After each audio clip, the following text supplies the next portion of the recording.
How's it going? I'm Ben from the Crankery, and I'm going to show you how to properly set up your rear derailleur. Now, the rear derailleur is an amazing piece of machinery. It is very well engineered and very complicated, but it's so well engineered that it's actually quite simple to set up, and it really only is designed to do one task, and that is to keep your chain on one of the gears on your rear cassette.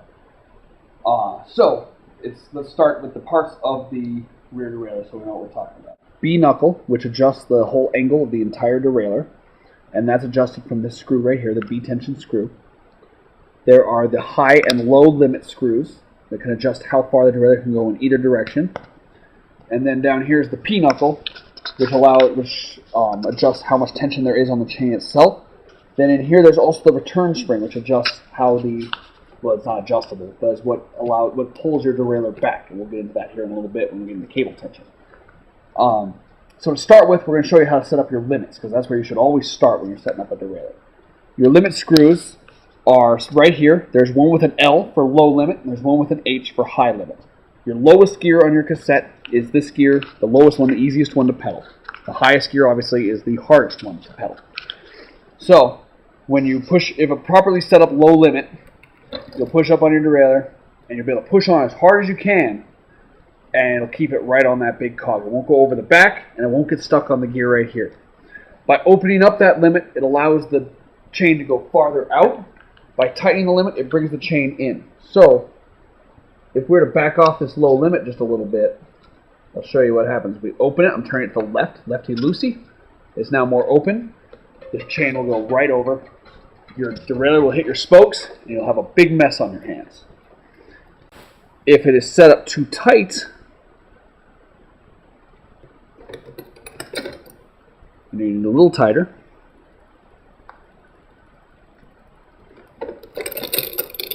It won't climb up into the largest gear. So it's a matter of balancing it out. A quarter turn can make a huge difference. So you want to do a little bit at a time so you get it right where you want on that limit. Alright? Now the high limit is a little different. It comes all the way down here, and it adjusts. I like to have my guide pulley, which is the top pulley that controls where the chain goes. I like to have it just slightly to the outside of the low limit to make sure it drops confidently into that bottom gear. If it's too far over, so if it's too far to the left, it'll be too open, and it'll throw the chain into your frame. And if it's not open enough, your chain won't want to drop onto the highest cog. So, when set up properly, you should be able to push your derailleur all the way up here, and it stays, and open it, let go, and it'll drop all the way back down. It should shift just like you would like it to if you dumped it through all of your gears very quickly when you're going to a downhill or something like that. Just like so. So next, what you're going to do is you're going to adjust your cable tension. So, usually pretty close, especially on Shimano derailleurs. This could be a little different on SRAM. But I like to have it right about hand tight, about as tight as I can pull it on that spot. And then I'm going to tighten this down. Okay, so it's usually about guitar string, maybe a little looser than a guitar string tight there on your cable. Now, what that does, so now what the cable does is the equivalent of what I was just doing manually with the derailleur. When you pull this cable, it actually will pull the chain up.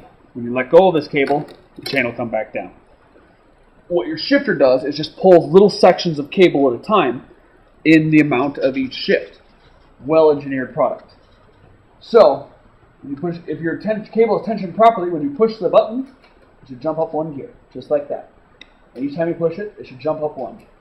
I might get very lucky this time. I might have nailed it on the first try. That sound right there, too, means I need to adjust my low limit out just a little bit. So I'm going to turn this back about a quarter to a half a turn, and then click it again. And there it goes. I'm going to give it another quarter turn, though, because it's not quite there. There we go. But the key to adjusting any bike part of it, especially a derailleur, is always tiny adjustments, little turns. You got to be patient.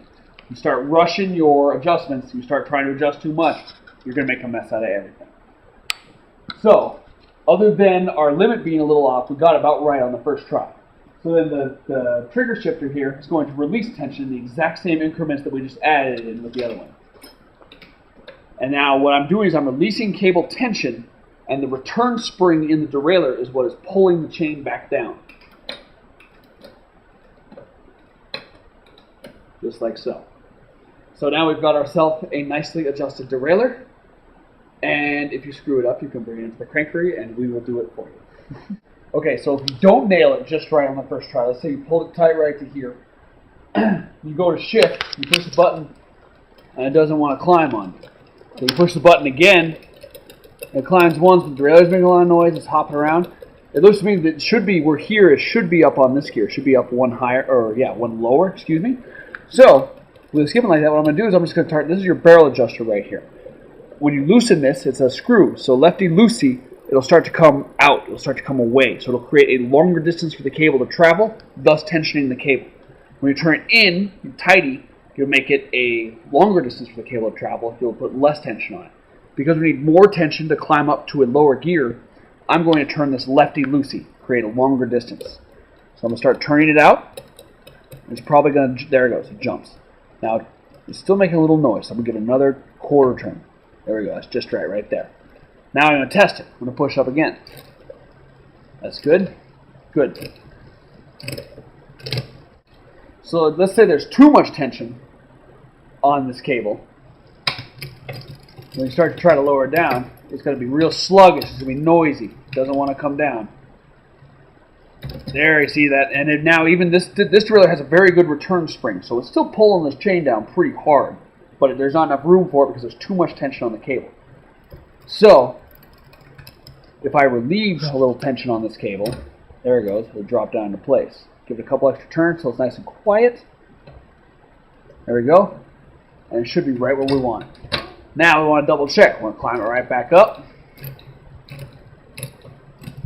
Looks good. Back down. Boom. And that, my friends, is how you tune in or set up a derailleur.